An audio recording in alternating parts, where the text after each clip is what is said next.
Good morning. My topic is site selection spinal. So, my content, introduction, types of spinal and example.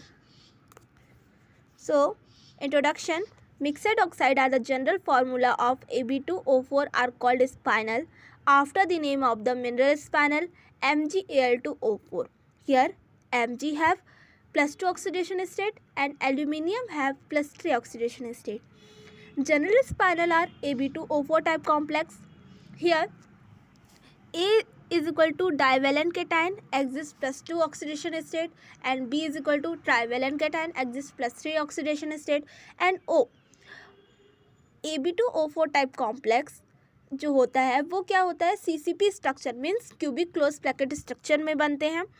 CCP structure में cubic close packet structure में number of octahedral site 4 और number of tetrahedral site 8 होते हैं।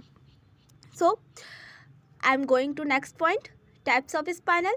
Depending upon the position, either octahedral or tetrahedral by the metal ion, we have two types of spinal. First, normal spinal and then second, inverse spinal. Normal spinal में दो case होते हैं. All first क्या होता है कि all A+2 in tetrahedral site and second क्या होता है कि all B+3 in octahedral site. इसे हम कैसे रिप्रेजेंट करेंगे? Normal spinel represent as A tetrahedral, B octahedral and O4. यदि आपका कोई स्पाइनल का एग्जांपल दिया गया है और आपका स्पाइनल इन दो केस में से किसी केस को भी अगर वो फॉलो कर रहा है मीन्स आपका स्पाइनल कौन सा होगा? वो नॉर्मल स्पाइनल होगा. ओके, देन हम सब सेकेंड स्पाइनल देखते हैं.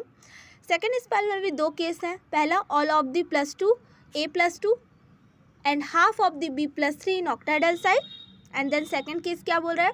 Half of the B+3 in tetrahedral site. ये आपको दो केस मिले हैं. इन दो केस में से आपका स्पाइनल जो भी केस को फॉलो करेगा वो आपका स्पाइनल अगर इन दो केस में से फॉलो कर रहा है तो आपका स्पाइनल क्या होगा? इन्वर्स स्पाइनल होगा. अब इन्वर्स स्पाइनल को हम कैसे रिप्रेजेंट करेंगे? B+3 tetrahedral and A+2 B+3 in octahedral O4. Okay, then हम इसका कैलकुलेशन देखेंगे कि हम कैसे इसे कैलकुलेट करते हैं. तो CFSE के थ्रू. CFSE क्या होती है? Crystal field stabilisation energy. That means amount of energy release during the formation of complex is called crystal field stabilisation energy. अब क्रिस्टल फील्ड स्टेबलाइजेशन एनर्जी जो होती है वो ऑक्टाहेड्रल और टेट्राहेड्रल दोनों कॉम्प्लेक्स के लिए अलग अलग काउंट की जाती है. तो ऑक्टाहेड्रल कॉम्प्लेक्स के लिए हम कैसे काउंट करेंगे? इसका जो फॉर्मूला है ऑक्टाहेड्रल कॉम्प्लेक्स के लिए क्या होगा? -0.4 into A plus 0.6 into B plus delta O.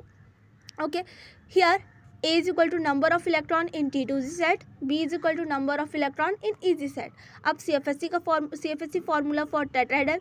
तो CFSE is equal to -0.6 into A plus 0.4 into B plus delta T. Okay, here A is equal to number of electron in EZ set and B is equal to number of electron in T2z set. Okay, अब हम example के through समझेंगे. हमारा example है Mn2O4. सबसे पहले हम क्या करेंगे? इसका हम लोग क्या निकालेंगे? Electronic configuration. इलेक्ट्रॉनिक कॉन्फ़िगरेशन निकालने के बाद हमारा जो फर्स्ट वाला मैग्नीज है इसका इलेक्ट्रॉनिक कॉन्फ़िगरेशन हम निकालते हैं. तो हमारा क्या होता है? इसमें डी ऑर्बिटल में 5 इलेक्ट्रॉन. अगर हम +2 वाले का निकालते हैं तो डी ऑर्बिटल में क्या होते हैं? 5 इलेक्ट्रॉन होते हैं. हम 5 इलेक्ट्रॉन को ऑक्टाहेड्रल और टेट्राहेड्रल दोनों के लिए पुटअप करते हैं. देन हम CFSE ऑक्टाहेड्रल और टेट्राहेड्रल दोनों कॉम्प्लेक्स के लिए निकालेंगे. ऑक्टाहेड्रल कॉम्प्लेक्स के लिए जब हम लोग निकालते हैं तो ऑक्टाहेड्रल कॉम्प्लेक्स में क्या होता है? T2g सेट नीचे होता है और EG सेट ऊपर की ओर होता है. T2g सेट में कितने इलेक्ट्रॉन है? 3 इलेक्ट्रॉन है. देन EG सेट में कितने इलेक्ट्रॉन? 2 इलेक्ट्रॉन है. अब हम लोग T2g सेट में हम लोग कितने के साथ मल्टीप्लाई करेंगे? हम फार्मूला में हम अपनी वैल्यू को पुटअप करेंगे. अब फार्मूला में वैल्यू को पुटअप करेंगे तो -0.4 इंटू क्या हो जाएगा? 3 हो जाएगा. अब 0 और प्लस 0.6 इंटू 2 क्योंकि ऊपर में हमारा जो EG सेट है उसमें कितने इलेक्ट्रॉन है? 2. ओके, देन हमारा क्या आ जाएगा? 0.4 इंटू 3 करेंगे तो -1.2 आएगा प्लस ये हमारा 0.6 इंटू 2 करेंगे तो हमारा क्या आएगा? 1.2. अब इसका कैलकुलेशन करने के बाद हमारा क्या आई? वैल्यू क्या आई? 0. अब टेट्राहेड्रल के लिए कैलकुलेशन करेंगे तो टेट्राहेड्रल के लिए क्या होता है? नीचे वाले को हम लोग क्या करते हैं? EG वाले सेट को -0.6 से मल्टीप्लाई करते हैं. -0.6 से 2 इलेक्ट्रॉन का मल्टीप्लाई करेंगे और 0.4 से 3 इलेक्ट्रॉन का मल्टीप्लाई करेंगे. देन हमारा क्या आंसर आएगा? 0. अब देखिए इसमें क्या आया, 0 आंसर आया। तो देखिए अब 0 0 से तो हम कंपेयर नहीं कर सकते, हम क्या करेंगे, अब सेकंड वालों को देखेंगे। हमारे पास जो Mn2 बचा हुआ है ये +3 ऑक्सीडेशन स्टेट में है। अब इसका भी हम लोग सेम जैसे ऊपर निकाले थे सेम वैसे ही निकालेंगे, इसका भी हम लोग ऑक्टाहेड्रल टेट्राहेड्रल दोनों साइड में वैल्यू निकालेंगे। अब Mn3 है तो एक इलेक्ट्रॉन और कम हो जाएगा, तो कितने इलेक्ट्रॉन बचे, 4 इलेक्ट्रॉन। 4 इलेक्ट्रॉन को पुटअप करें। अब हम लोग क्या निकालेंगे, CFSC वैल्यू टेट्राहेड्रल और ऑक्टाहेड्रल दोनों के लिए। ओके तो टेट्राहेड्रल के लिए जब हम वैल्यू निकाले तो हमारी क्या आई वैल्यू, -0.6, और टेट्राहेड्रल के लिए निकाले तो क्या आई, -0.4। सो हमारा ऑक्टाहेड्रल का आया -0.6 और टेट्राहेड्रल की वैल्यू क्या आई, -0.4। अब हम लोग देखेंगे कि इसमें से कौन सा स्पाइनल हमारा आएगा। तो देखिए हमारा -0.6 से क्या होगा, -0.6 जो होगा हमारा -0.4 से क्या होगा, बड़ा होगा। ठीक है, ये जो बड़ा होगा हम लोग वही मोर स्टेबल होगा। तो यहाँ पर देखिए कि हमारा जो ऑक्टाहेड्रल साइट में हमारा क्या है, -0.6 सबसे ज़्यादा है। तो हमारा क्या होगा, Mn3 प्लस कौन से फील्ड में मोर स्टेबल है, ऑक्टाहेड्रल फील्ड में। तो ऑक्टाहेड्रल किसमें, Mn3 प्लस ऑक्टाहेड्रल में मोर स्टेबल है। तो हमारा ये किसके कौन से केस को फॉलो कर रहा है, ये नॉर्मल स्पाइनल के केस को फॉलो कर रहा है। दैट मीन्स हमारा ये कौन सा स्पाइनल होगा, नॉर्मल स्पाइनल होगा। ओके देन हम सेकंड एग्जांपल देखते हैं। सेकंड एग्जांपल है हमारा निकल आयरन ऑक्साइड का।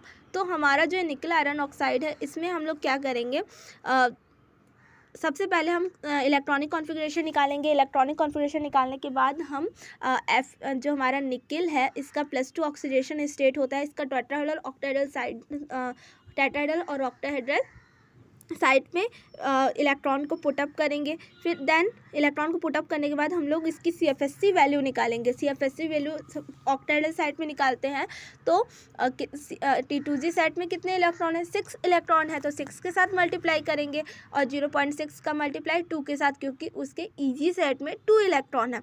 जब हम लोग इसका मल्टीप्लाई करते हैं तो हमारा आंसर क्या आता है, -1.2।